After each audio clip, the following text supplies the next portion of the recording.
Welcome to the Ableton Lounge for the second talk of today.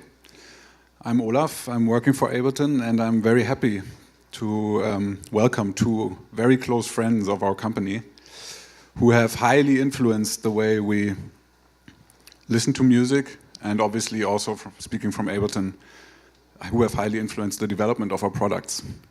So Mutech turns 15 this year, Ableton as well. And we thought bringing these two people together would be extremely interesting for us, hopefully for you too, and everyone listening. So please, warm welcome to Alain Mongo and Robert Henke.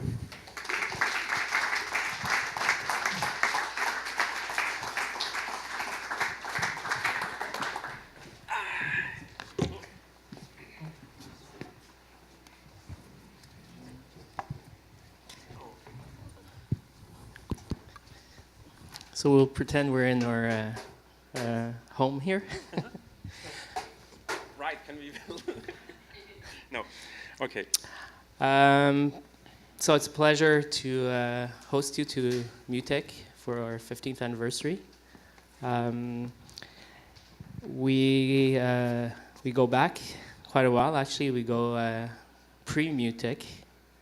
I remember first time you came to Montreal and first time we actually dealt with each other was with the Media Lounge, where you had like a very troubled set. Do you remember? Was this the set with the video versus light situation? Or the what? Was this the set with the confusion with the video person and the light person? That I don't remember. I think you had problems. Anyway, it's a perfect. I was thinking about that the first time because I remember you were really nervous and you weren't really happy with your set. And after that, you were really eager to come back and to do, like to make amend somehow. And I think I was thinking of that because it prefigures most of the discussion that we could have today about the conditions in which you put yourself, the vision of what you actually want to propose to the public, what could happen in the process, what could go well, what could go wrong, when you're happy about things, and this whole thing. Maybe the easiest way would be to start with the current project you're working on, the Lumière. Which is actually a whole new direction, if we could say. And I'm curious to know how you came to take that kind of different turn. Well, that's always a surprisingly difficult question. How do you end up doing what you're doing? A few years ago, I simply decided I'd like to explore lasers as a medium. And I had no clue what this idea implied, like what dimension this could take. And I was thinking of doing a really small-scale installation. And due to the research for this project, it became bigger and bigger. And then I made a bigger installation, and then people said to me, wow, this is nice. So you're doing concerts with lasers too in the future? And I thought, no. And then I thought, well, why not? And I just started to sketch out ideas of what I could do.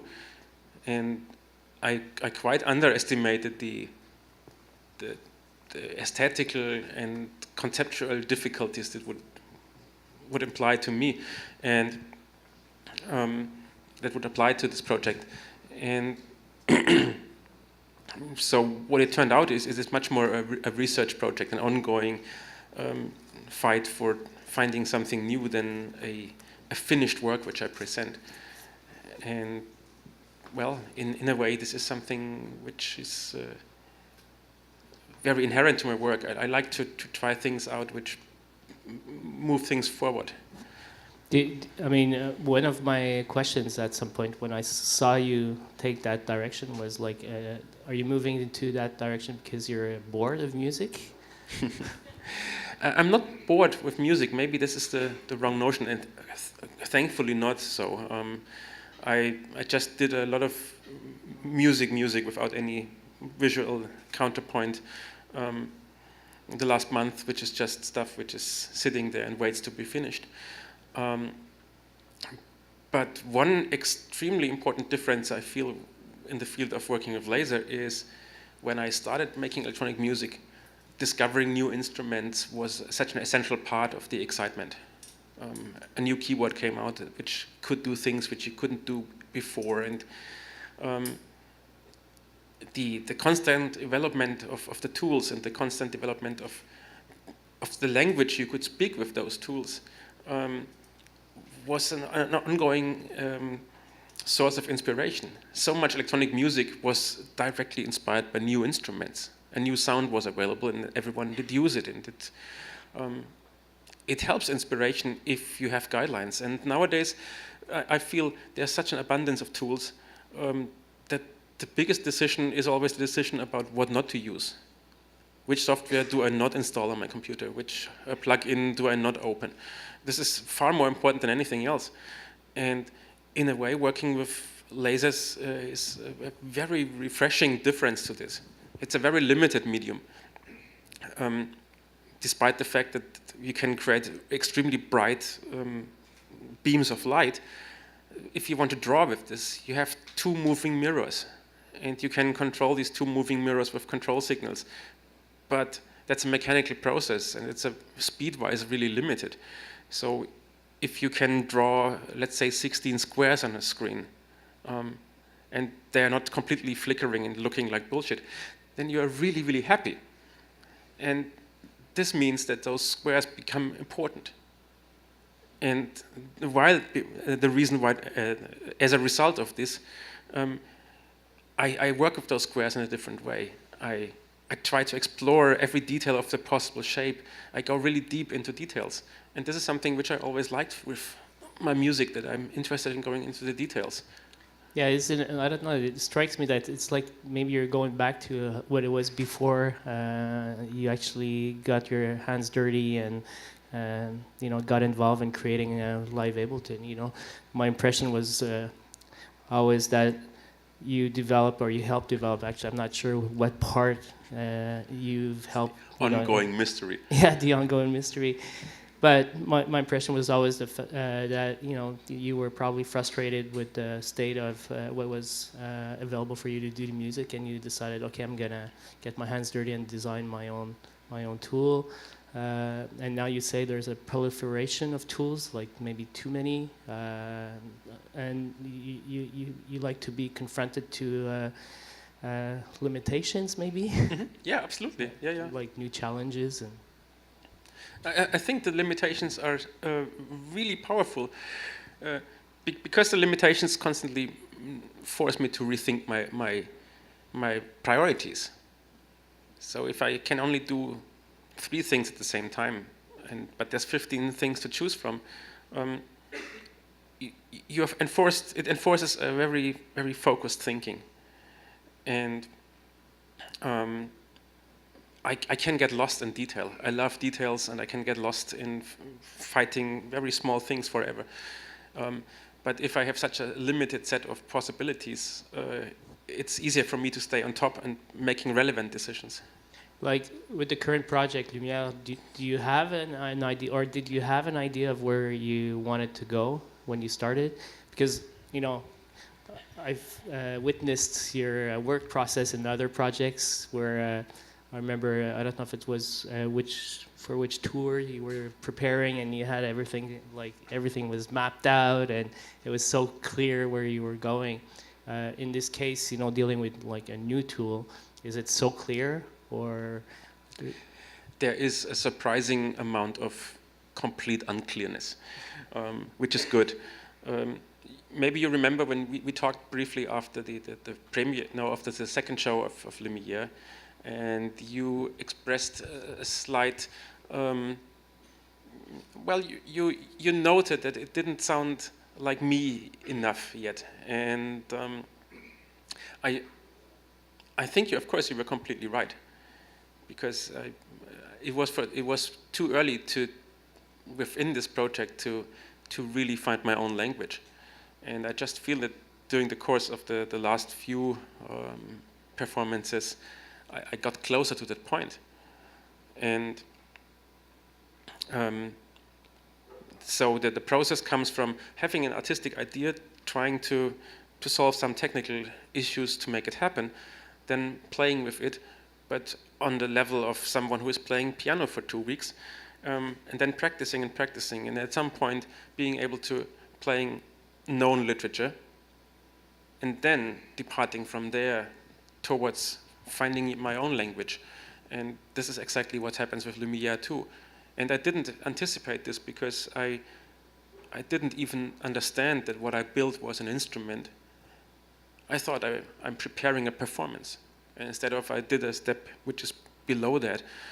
And so I'm just now in the process of actually understanding the nature of what I'm doing there. And so my strategy to cope with this is that I assign a certain amount of time for every single show and try to make one fundamental change for each performance. So the 10th performance of Lumière, which we will see tomorrow, has a few things which are the result of the performances previously, where I decided to change things on a technical level, but also on a conceptual level to get closer to where I feel it needs to go. Again, that's where I think you're quite peculiar in the fact that you're an artist that gets his hands dirty on all levels. I mean, you're both designing the context and the content of the work. I mean, that's what struck me when you were talking about this project in the end, as you're building an instrument and you're actually growing, or you're expected, I guess, you're expecting yourself to grow more familiar with the instrument. And actually each performance, each project is a bit approached like that, because you told me that your last, I forget the name of the last project you did, the performance Ghost in, what is it called? Ghost and Surround. Ghost and Surround. The fact that that had like quite a long lifespan, and if someone had seen the performance at the beginning of the process and like re-seen it towards the end, like it was pretty much different, or Yes. And is that so where do you see yourself in the process with Lumière now? At the very beginning, but I have the hope that this is a project which will become part of my repertoire for a long period of time, because I feel that there's many things to discover there, which I'm just touching. So I'm at the very beginning, but the very beginning also has its own beauty.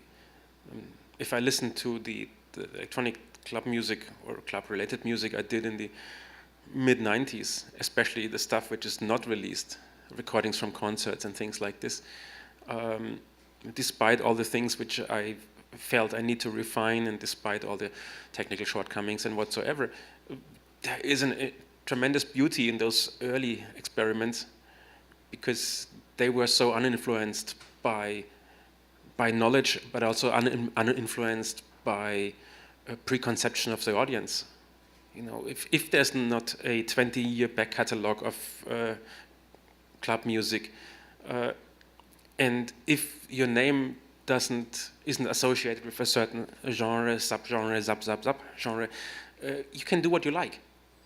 And so I'm tremendously enjoying the fact that with the lasers, I'm in a stage now where I don't need to justify myself why I do laser house instead of laser dubstep. Or the other way around, I don't know. It's interesting that you bring up this notion of the audience preconception. I have the impression you've struggled with that, right? Well, I think I did. It started with the fact that due to my connection with basic channel and chain reaction, my music is so often labeled as dub music. And okay, I like dub, but I really think of all possible influences. From my personal perspective, dub plays a minor role.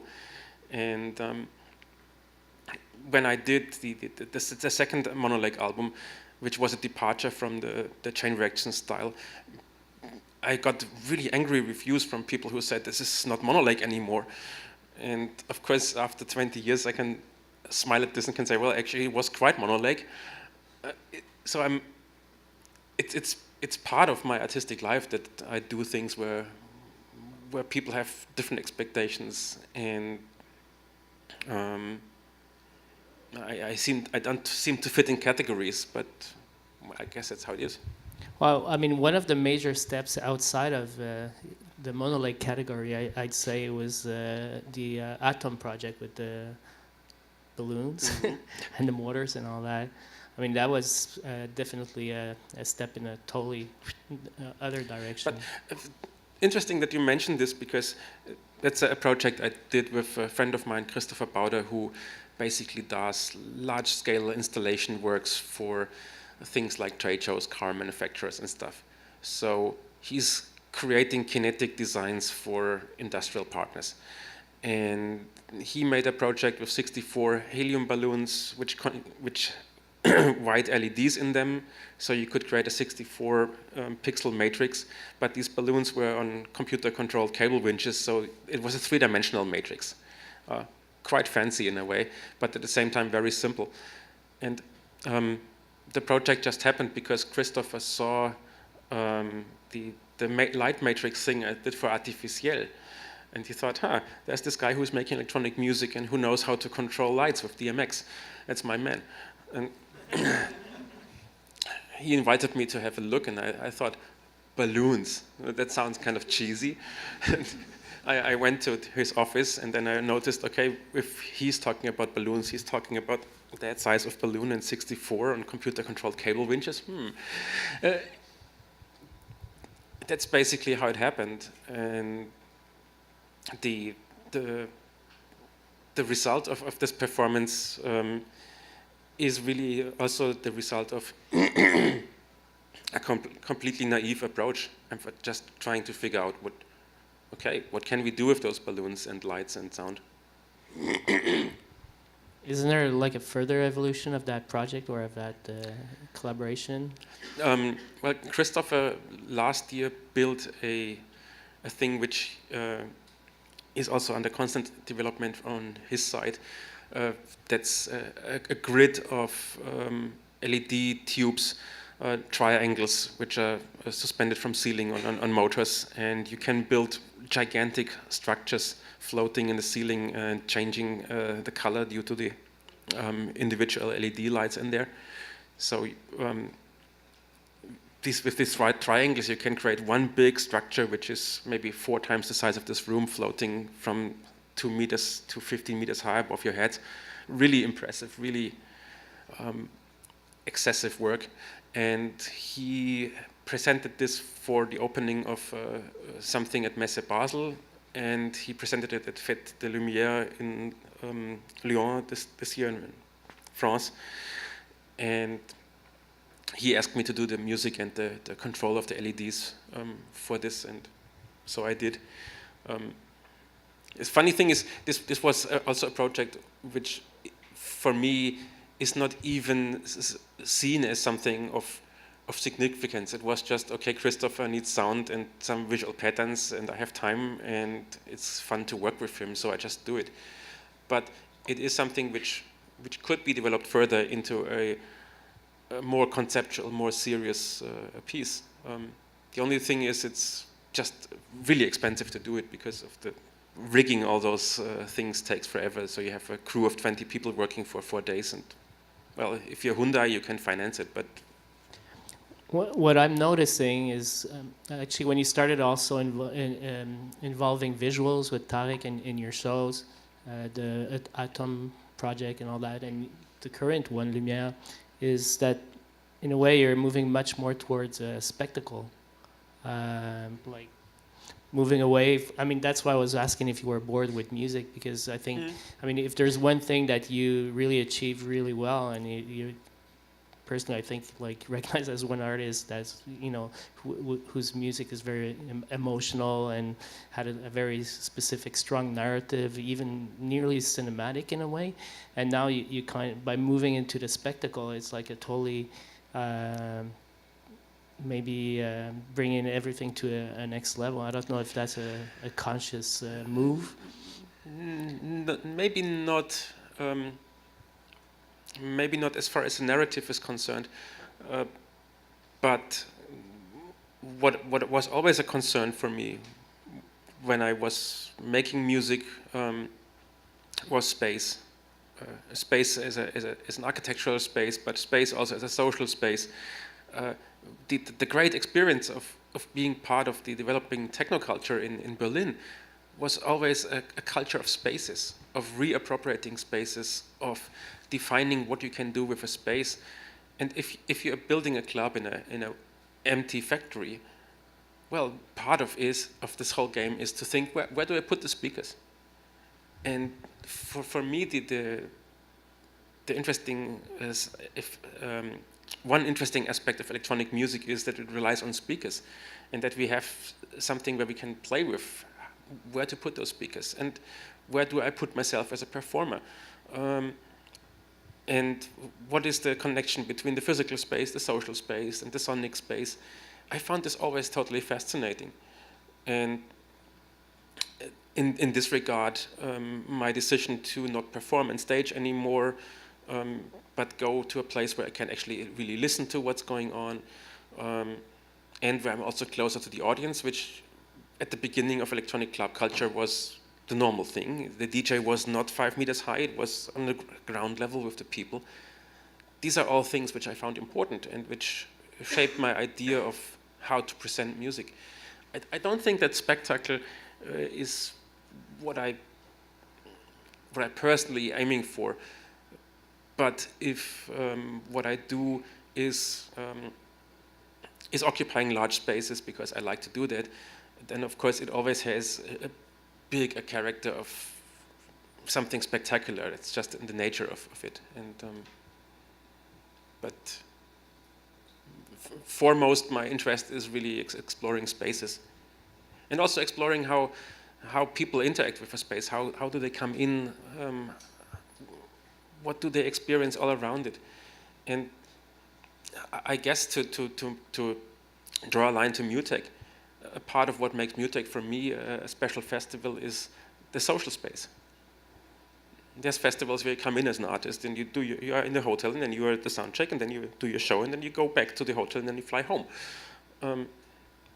MUTEC was always a situation where listening to the other artists, at least for me personally, is as significant and as important as performing.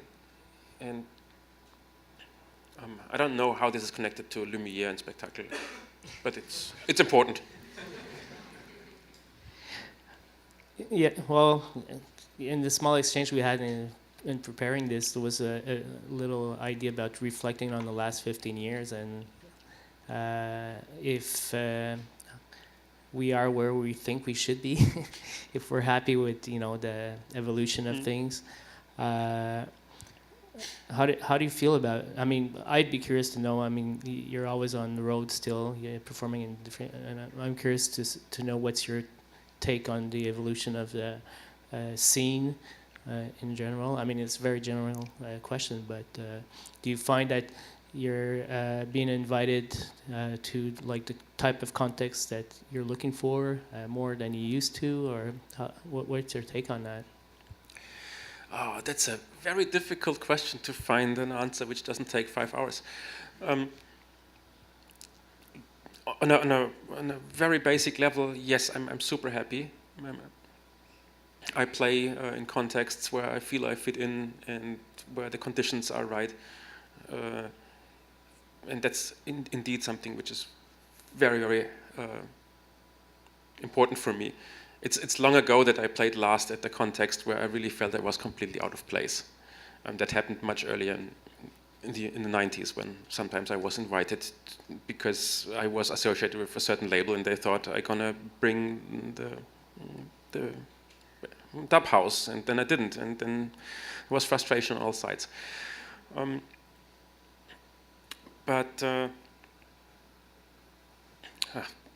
Jet lag is a mean thing.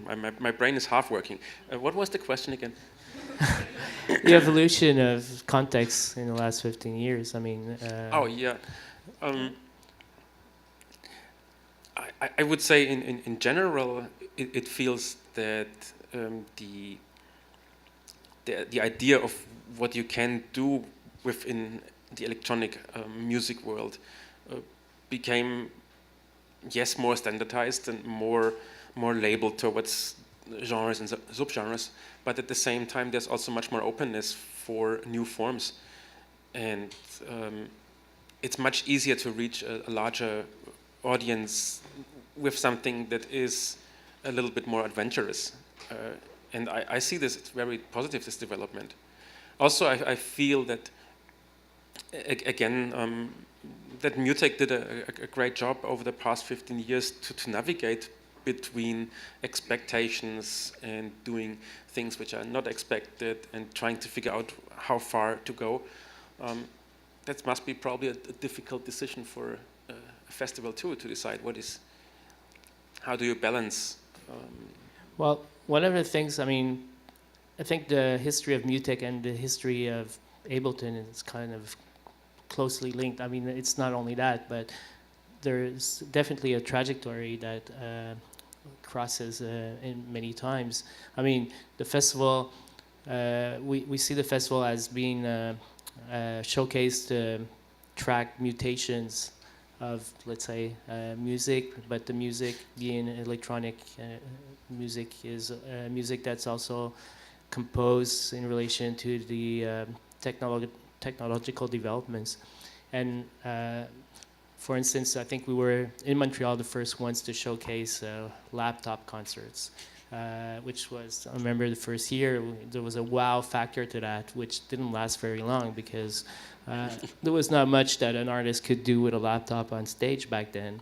And then came Ableton, so there was like this layer of complexity or a layer of possibilities that opened for a very short time, because what can you do with like your mouse and your keyboard? And then like there was interfaces that started to develop. So we started to have artists performing with a laptop, with a software, and some interfaces. And so there's been really an evolution. And like one key moment was, and I think a lot of people still remember that famous Narodniki concert we did like 10 years ago, which would have not been possible without Live Ableton, which you were actually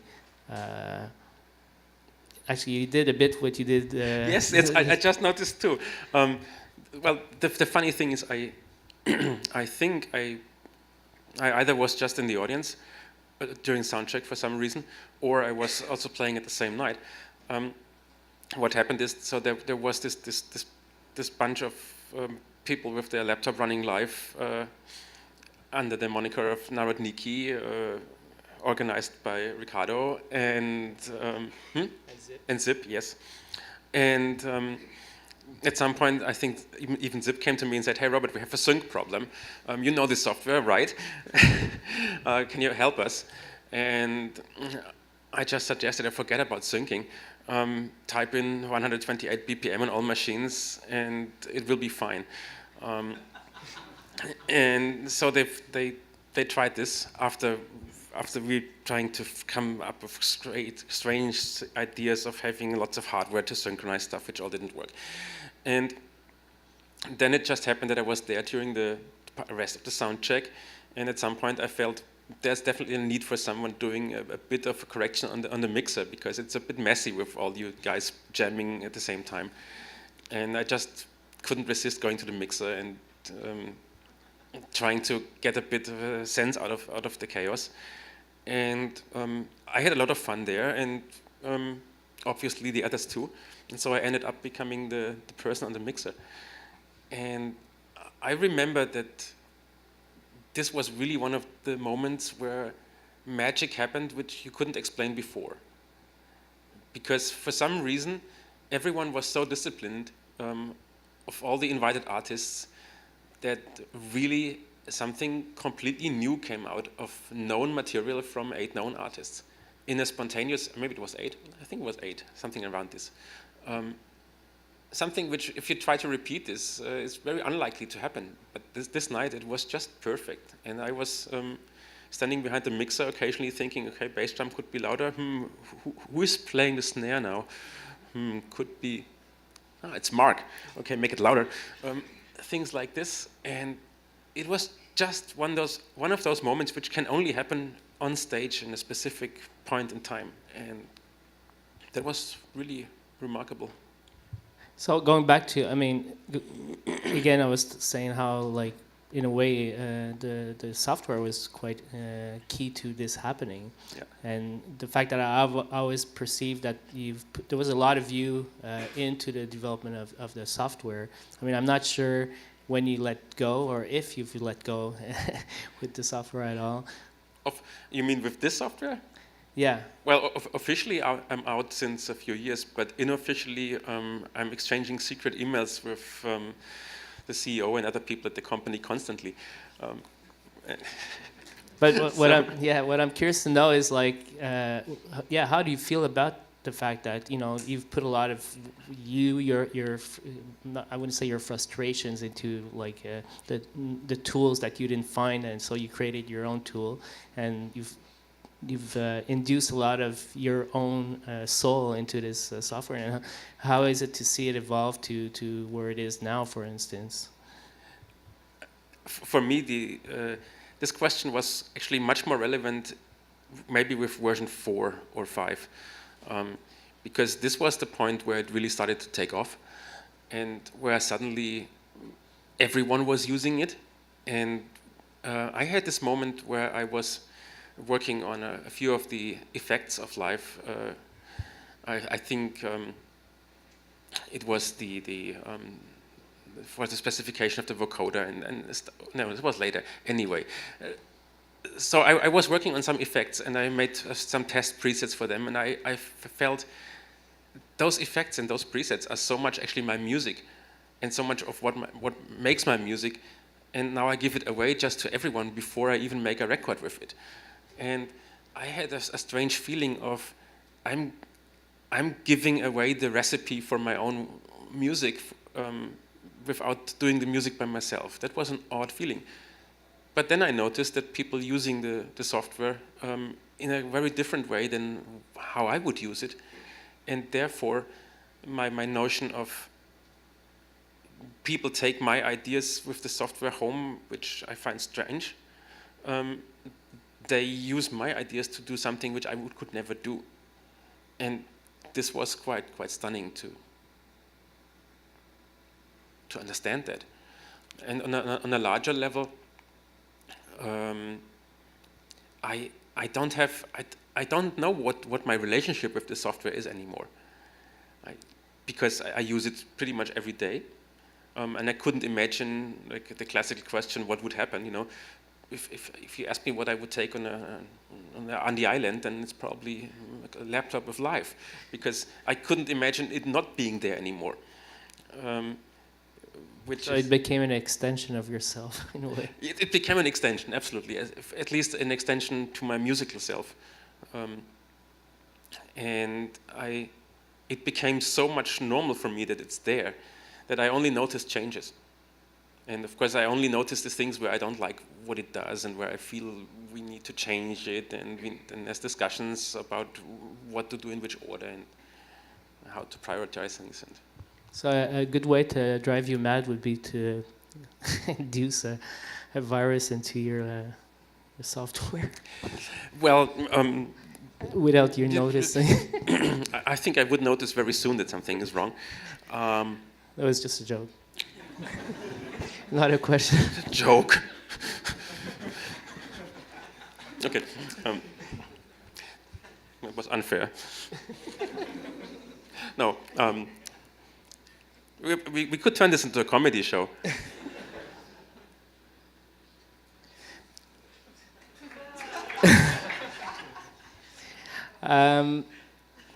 Okay, I had another question. Going back to 15 years of Mutech, which is not something I could have predicted, to be honest. I remember the first few years, observers of what we were doing were kind of not critical, but they were saying that what we were about was something that's a fad. Can you say that? Like, is in mud. It was kind of a fashion that was going to fade away pretty quickly. Mm-hmm. And 15 years later, we're still here, and I think stronger. I mean, not just Mutech, but the whole culture is still here and stronger than ever. And I'm curious to know, you started teaching a few years ago. Don't know how much, like what, 3 years ago? I started teaching, I think, 5.5 years ago, Yeah. and I stopped teaching 2014, summer last year. And I think by teaching, you get a privileged view of, you know, young minds, what's happening, and I'm curious to know what was your take on that, on, you know, the younger generation of people getting into this culture. They were brought up in this culture in a way, and what is it that you've seen in the works there?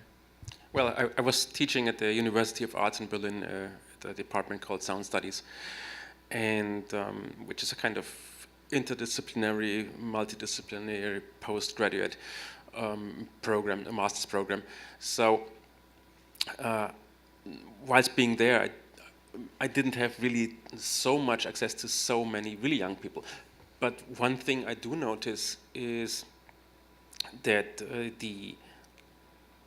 at least for the people I had to deal with, who were part of the program, what I find fascinating is the notion of how to use technology completely shifted. Because for people it's just normal that you just you use applications for whatever you need, and if you combine medium number this and the other medium, like, if you want to do with video, want to work with video, you work with video. If you want to work with video and sound, you work with video and sound.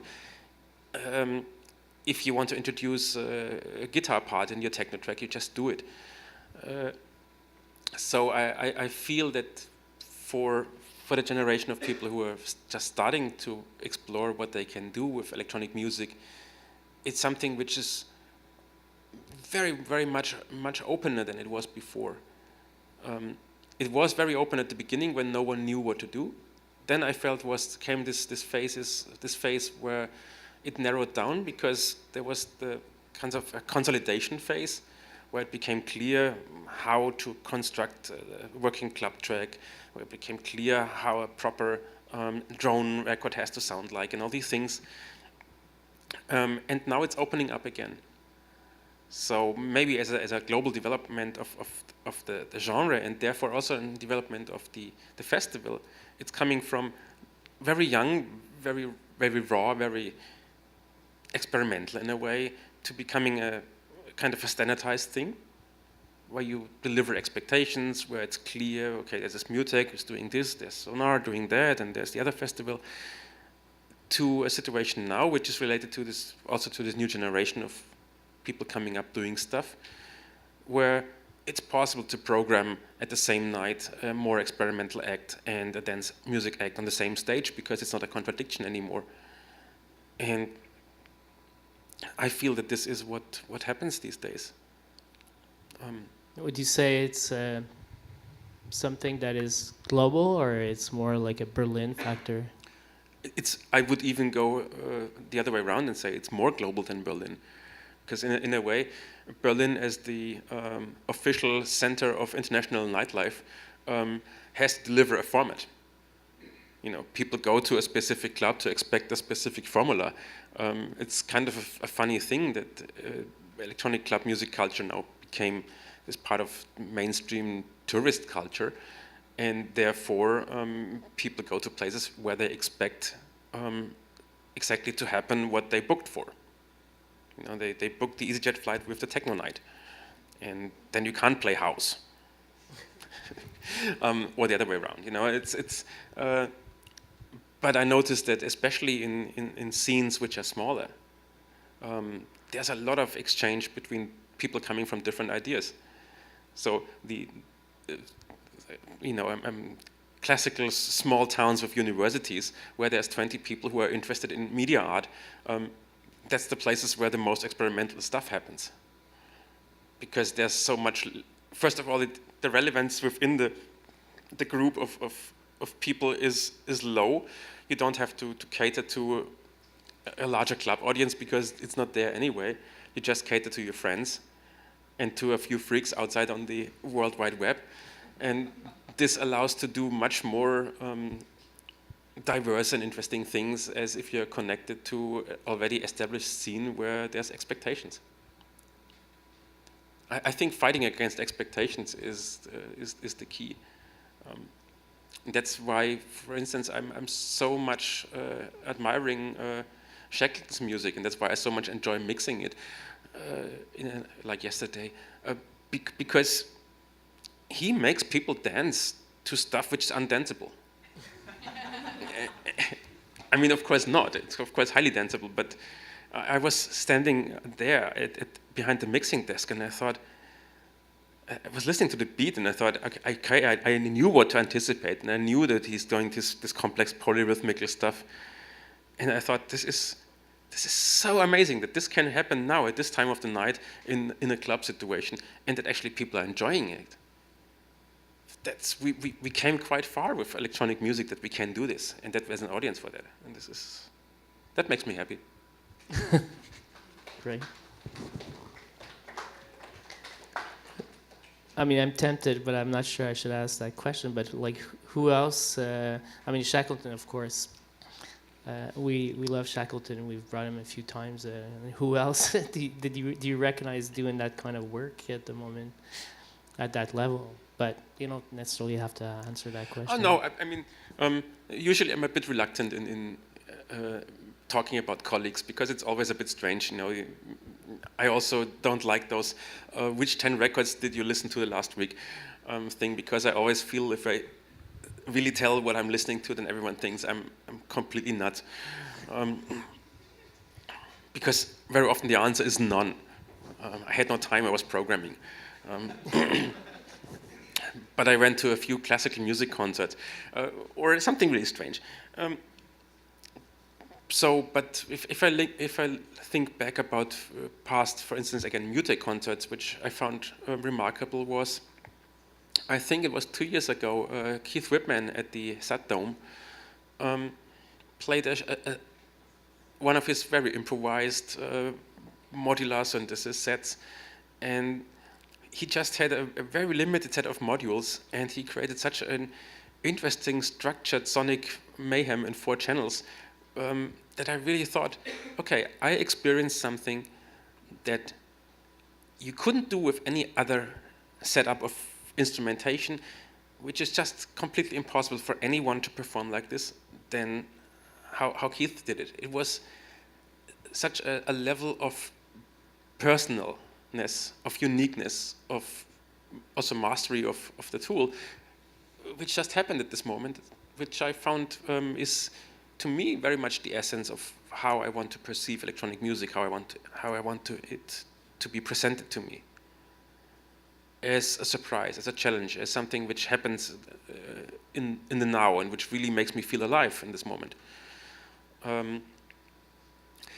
As a similar experience I had, not at Mutec, but really worth mentioning because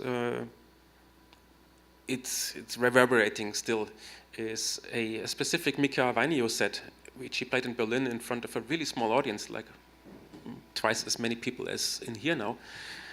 And I know his work since ever.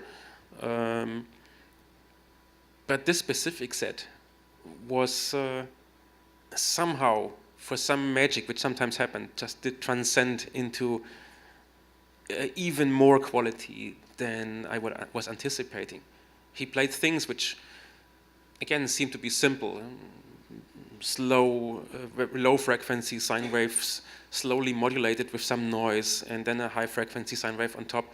Like things which you could really think in 2014, yes, we have heard this before.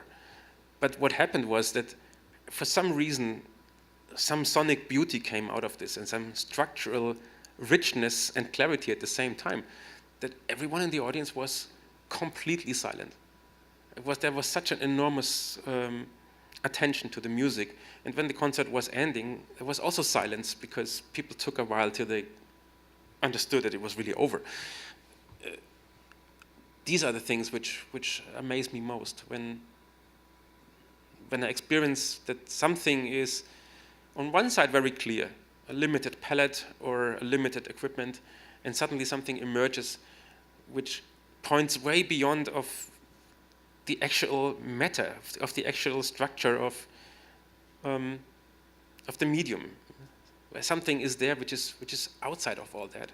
And in a way, this is of course what I hope to achieve with my lasers. Okay, I draw squares and circles and stuff like this, but at the end, hopefully people see something else. Yeah, the laser thing again. It is quite a totally new medium for you, like the whole visual. It's a whole visual language also, and it could be intimidating. It is. There's a lot of fear involved with this work. Fear of failure, fear of not being able to deliver what I want to deliver. Also because I completely underestimated the effort. I was naive. I thought, okay, I've been doing music since, I don't know, 500 years, and I know how to do that. I did some laser installation things, so I understand technically how these machines work. I have ideas how to combine them. It couldn't be so hard to make a performance out of that. Okay, let's do it. Technically, it took 1.5 times what I anticipated. That's good. No, it is really. Usually, there's a discrepancy between project management. You say, okay, it takes 2 months, then it takes 4, still okay. If it takes 5 years, not so good. So the technical side I achieved, and everything was fine. And then I noticed, oh my God, the artistic side is completely unclear to me. And I noticed that all my ideas were just placeholders for ideas which I didn't have at this time. Yeah, audiovisual rhythm, a nice keyword, what does it mean? Okay, I can draw lines, I can draw this, I can draw that. Yes, I can, but why should I do it? And it's funny how much of a challenge this was to come to results. But on the other side, these challenges are keeping me doing what I'm doing, because I always feel, okay, there must be more behind what I'm doing than what is on the surface now. And I just have this strong feeling that I know 5 years from this talk, Lumiere will look very different and will have a very different refinement and power than it has today. Do you think it's the only project that you'll be working on, or there's other things that are already popping up in your mind? I have to say I miss doing monolake stuff. I have a lot of sketches, and I have the intention to release an album at some point, but it's just strategically not very wise to release it now, because I want to have all public focus on the Lumiere project, because it needs to have the focus, because I want to show it, because if I don't show it, I can't develop it further, etc., etc. So in my current perspective, I would say the future is I continue the Lumiere project and continue really in terms of working on it, like really saying, okay, after 9 months, I go back in the studio for a quarter of a year and rent a rehearsal space and make a significant update to incorporate more of my ideas, and then I do a few more shows and then I do it again. So that's a bit my plan for Lumiere. And yeah, at some point I definitely want to have a monolake live set again, where I can just, with much less effort than with the lasers, actually play music. Because one of the things which are also a bit a burden if you work on such a large scale project is there's not much spontaneity in the planning. It's months and months before you look at plans of spaces and you talk to laser safety officers and you organize shipping and get shipping quotes. it's a lot of bookkeeping. And the idea of, here's my backpack with my laptop and a MIDI controller, and that's my Monolake live set, and I can just tomorrow jump in a plane and go somewhere and play a show. That's something I'm a bit missing with those projects. So I definitely like to do things in the future which allow me to do things on a short notice and a little bit More flexibility. Yeah. Also flexibility in terms of context, of audience. So for Lumiere, I am a control freak. Everything needs to be perfect. This light is too bright, this light needs to be off, this chair is too high. Not really, but the space is important, and this makes it all a bit very fragile in terms of preparation. The Monolake live set I like to do in the future is deliberately an opposite approach. It's really an approach of having something which is fun to play, which is fun to manipulate in real time, and which I could easily imagine putting my laptop on the front of the record player, DJ plays the last record, I put in the other cables and I go for it, no sound check, nothing, just punk. Never really, can't do that. Are you saying that the control freak in you can disappear sometimes? That's the ultimate challenge for the control freak, isn't it? I control my control freakness by disappearing. No,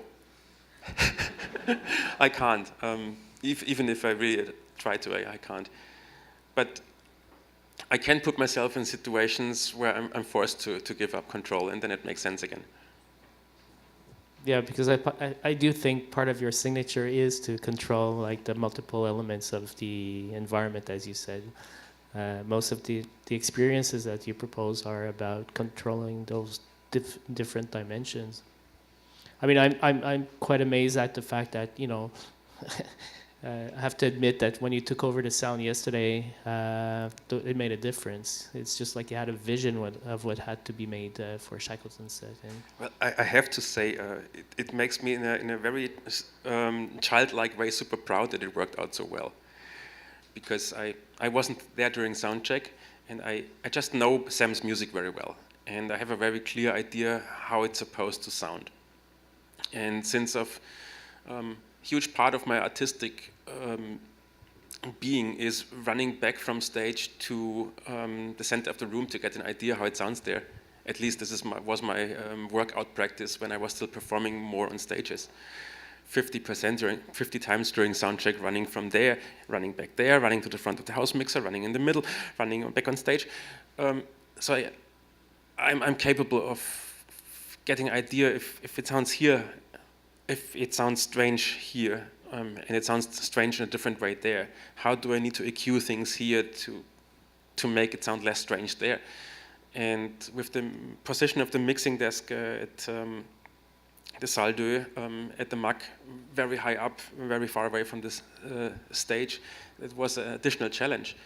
So I was hoping before I actually did it, I was hoping that it's gonna make a slight difference. But I had really no high expectation on my own job there.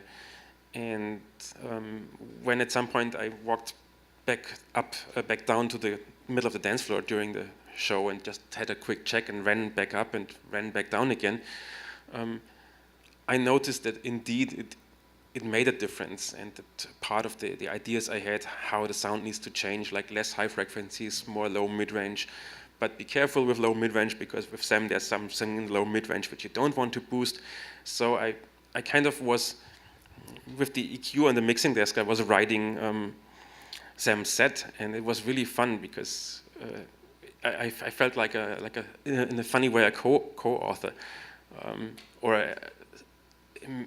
I don't even know how to label this function, because okay, Sam is doing something. I anticipate that at some point he wants really to drop the bass. So I start boosting the mid-range, boosting the mid-range, boosting the mid-range, just in anticipating that it all makes sense as soon as the bass comes back in.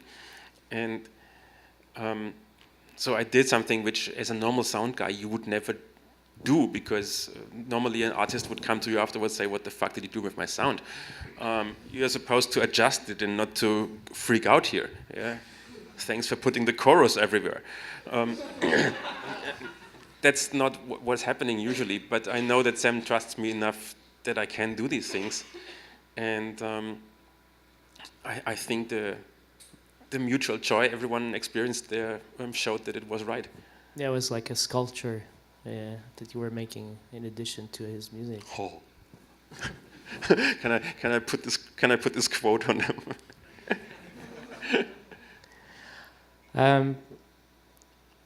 Is it time to open up? What? Well, in theory, it is. Sorry? Yes, it is. Yes. Yeah, I was. Well, I mean. I said in theory it is, but then I said yes, it is without the theory. Just Okay. Just. Yeah, curious to know if there's any questions that could come from the audience, because this is a very selfish conversation.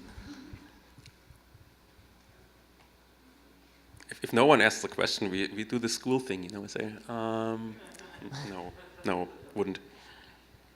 Ha. Have you harmed anyone with your lasers? No, apart from myself. But as a matter of fact, it's easily possible to lit up a cigarette with them. So I have quite some respect for those machines.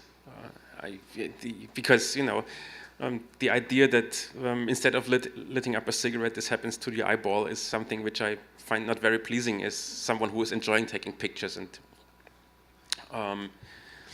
so yeah, there's a reason why there's laser safety office and stuff like this.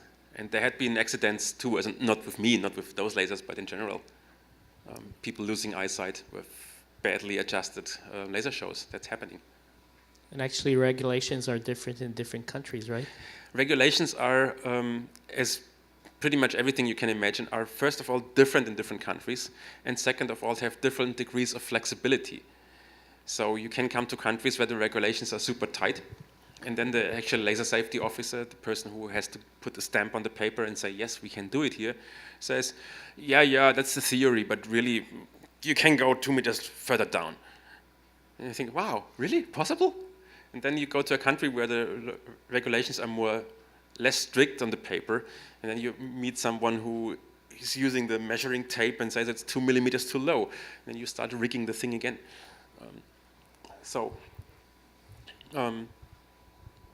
I have a microphone, so I guess I'm supposed to ask a question now. Hi. I just saw your show in New York. It was amazing. I'm wondering, how much are you thinking about the ambient impact of the lasers beyond what's happening on the screen? For example, obviously the amount of smoke and the impact that has, and the way the content's rotating on the screen is going to create some degree of rotation in the planes of the lasers, things like that. At the beginning of the project, like when I was in the planning phase, and also for the first 2 concerts, I didn't use fog at all, smoke machines, because I wanted to make a deliberate difference to the existing laser shows, and I wanted to focus entirely of using them as some high contrast drawing medium. Then at some point I just made an experiment and thought, what would happen if at the last stage of the show, when the blue comes in, I fill the room with fog. And I tried it out, and it had a nice effect, and I thought it adds a new component. And from there I was step by step exploring further at which time and how much smoke I introduce. And the side effect of this is that suddenly, since the laser beams become visible, the position of the laser, which was without the smoke completely irrelevant apart from technical reasons, becomes important, because if you see the laser beam, then there's a visual connection between the projector and the screen. And so the next challenge which I'm facing technically is I need to work on a bit more sophisticated kind of projection compensation, so that I can place lasers, for instance, if I use 6 of them, 1 here, 1 here, 1 here, so that I can really have this star emerging from the screen towards the lasers once the fog comes in. So it becomes more and more a topic to me. But my main focus at the moment for the project is really the screen, also to separate it from other existing laser works which focus entirely on the beams, like Edwin van der Heide's laser works or Robin Fox. I wanted to have something which is working on a very different concept. Just along those lines, I mean, obviously, projections, live projections at concerts, there's been a large intention to move beyond just the screen behind the stage and look at what's happening at the museum. Do you see that as the future of the Lumiere show, that it would be more than this, having a single screen at stage? Well, I already did one show which was in a church, which had a very a narrow, long church, and there it just made sense to incorporate the walls also. So this was already a very different experience than from projecting on a screen or exclusively on a screen. But currently, for me, this is not the main focus where I feel the most significant, or where I feel the strongest urge to change things. My current desires are on a technical level that I can unify all these shapes so that I can quickly fade more from one shape to another shape. Because the show at the beginning was really focused on a fast, rapid succession of shapes. And as much as I find this interesting, I need a counterpoint there, which is slow developments in between. And for the slow developments, I have not the perfect technical infrastructure yet. So I have desires to change this. And then, as a result, the show itself changes. And this is what I'm currently hoping for to do next, as soon as I find a bit of time. I think that was first, yeah. Okay, no problem. Thanks for this kind of event. Is always a pleasure for everybody to have all kinds of stuff in sight like this. Is very pertinent and inspiring. My question basically is a funny one. I was thinking, because you're pushing so much limits with technology, and it's a good passion that you have, and I think you're doing good because you've nailed a lot of stuff, so it's interesting.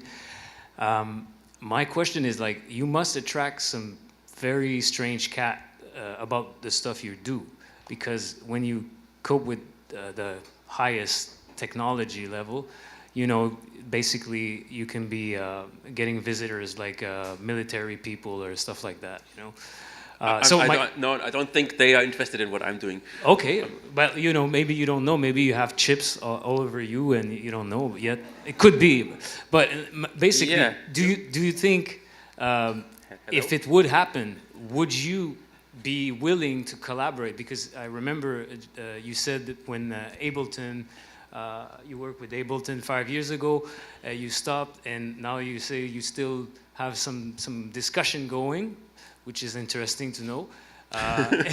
And therefore, there's people that flew away from Ableton. They made Bitwig. They released it yet. So do you have also that kind of conversation also going with these guys?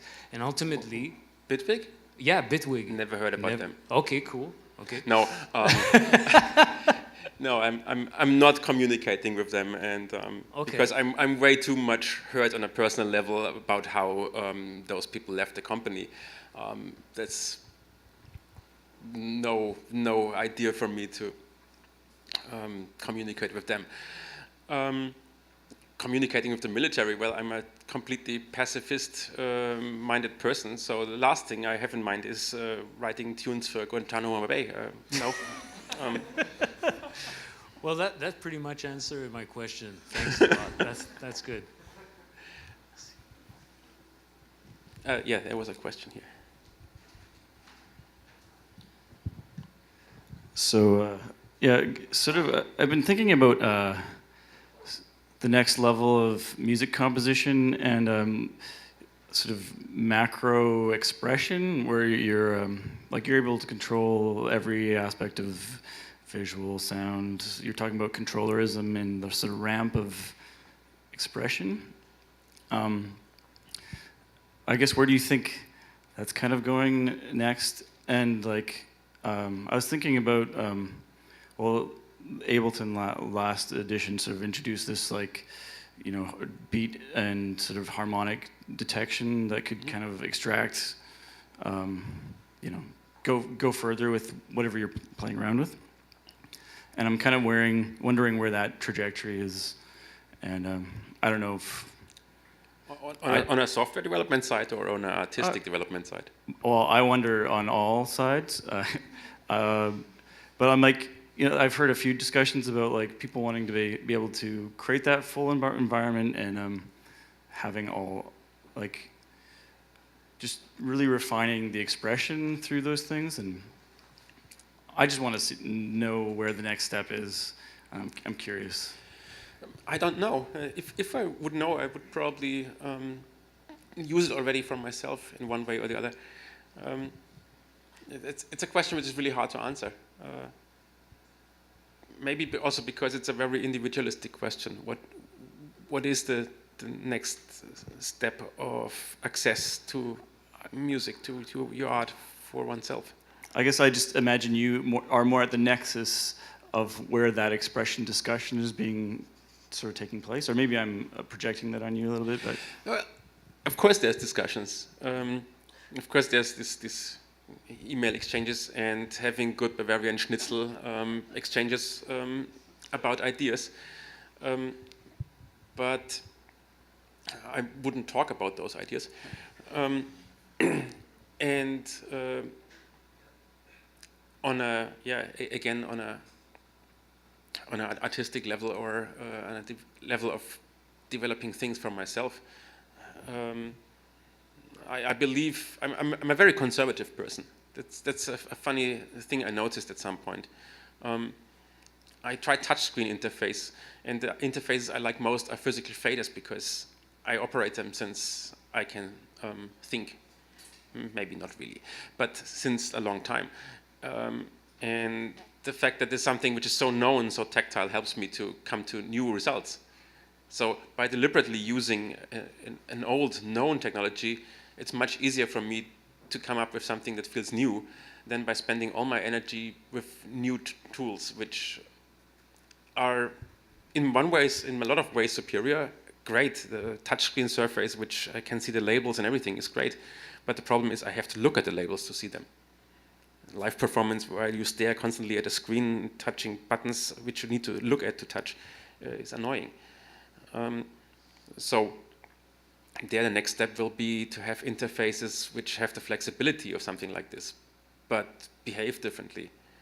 It's so funny that still in the 21st century, despite all fancy science fiction movies, the interfaces we come back to are things we can touch, things we can change state visibly, like buttons with RGB colors, buttons with labels, very, very old school things where we can rely on. And if you just randomly rearrange the buttons every 5 bars, then good luck playing a performance.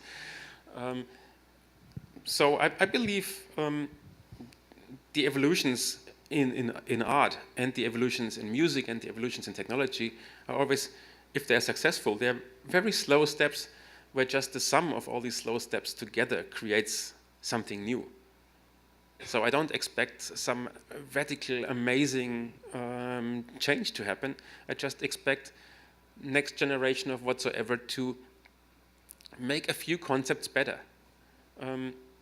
Because so often this is all what's needed to create something which feels really much, much better. I mean, for instance, Apple was not the first company to come up with a tablet. When Apple released the iPad, everyone said, well, tablet, we tried that, thank you. You make it slightly different and slightly more accessible, and suddenly everyone wants it.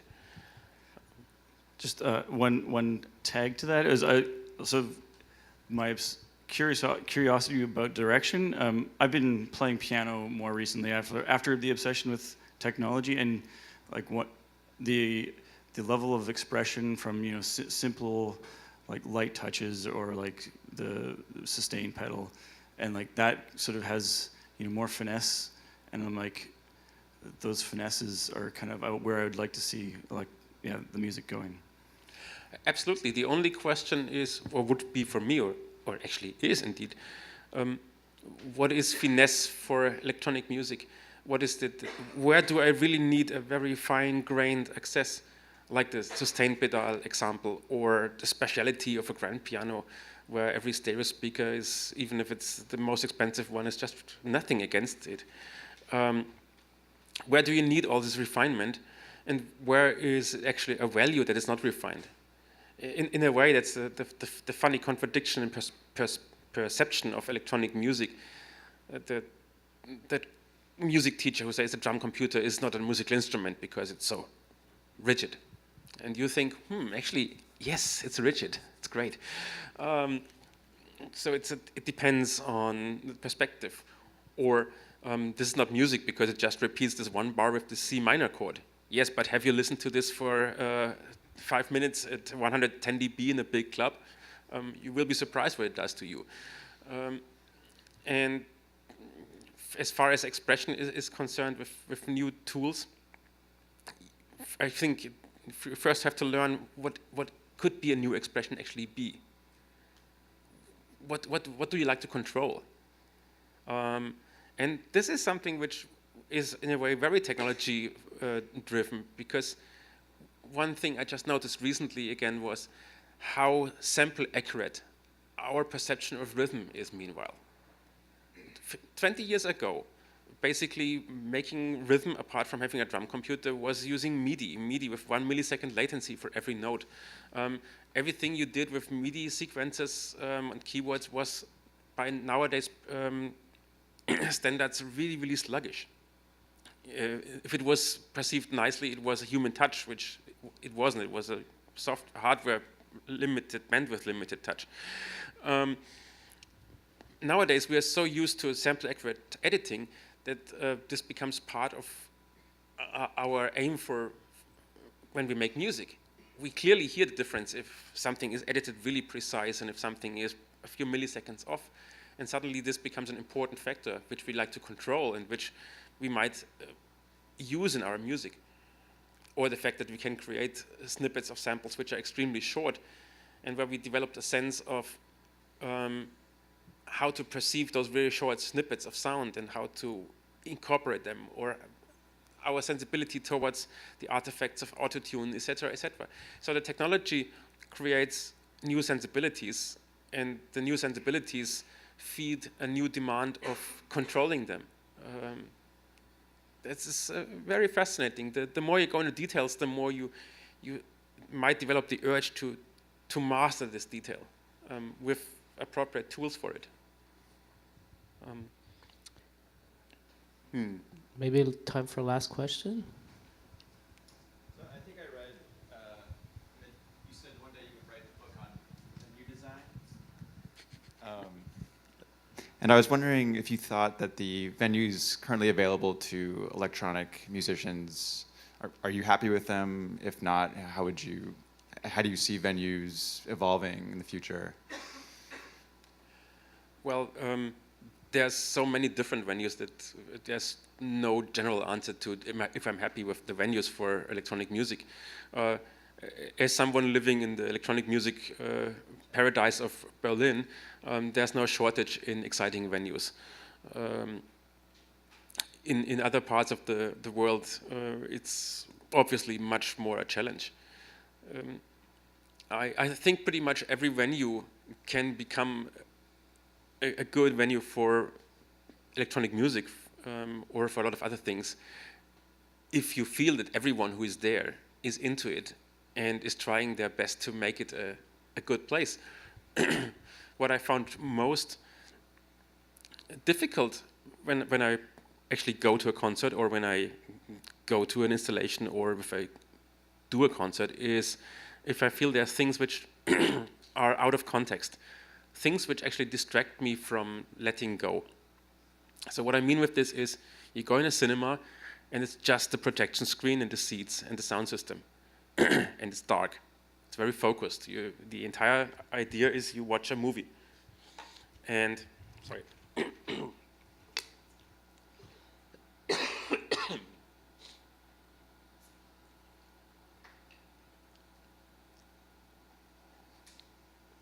So in television live transmissions, there's this delay line in between what happens in the studio and what people see outside. So this part would be cut out. This too. The venues which I find most problematic are the classical scenarios where you have someone is throwing a club night or electronic music night at a venue where they were just renting the space, and there's this bar right inside the place where the dance floor is, and there's people working behind the bar who really, with every single possible expression in their faces, radiate, we hate the music, we're just gonna play it. We hate you, customer, we are just here because you rented this space, and you know, that's a bad venue. Everything else can be negotiated. As much as I enjoy a tremendously good sound system, I can remember that I had fantastic nights playing at places with very special sound systems. If it's the right space and the right audience, pretty much every space can work. And I feel the one thing all the spaces I like have in common is you feel the dedication, and that's it. All you need is dedication for a good space. And everything else is secondary. Because if you have the right attitude towards a space as someone who is doing an event at a space, everything else will follow automatically, I believe. Because no one expects from a rough rundown squatted house that they have the best PA system of the world, as long as it works within itself. But if you go to the same space and you see all these advertisements for a big beer company in there, and it still sounds like shit, and you walk through, I don't know, then there's a mismatch there, and then you think somehow the space doesn't work. From maybe last words towards spaces, one thing which I find really cool is that due to the fact that loudspeaker systems became better and cheaper, video projectors became better and cheaper, computers and so on, the spaces also transform in ways which were not possible in the earlier days. So sometimes I really enjoy if I go somewhere on a kind of low-key event and people doing really interesting stuff with video projections, or someone set up a multi-channel sound system. That's something which is, of course, now possible, so that people start exploring what technology can do to transform a space. That's good. I just noticed that I said 3 times this talk. Okay. Well, thanks a lot for your time and for your time. Thank you. Thank you.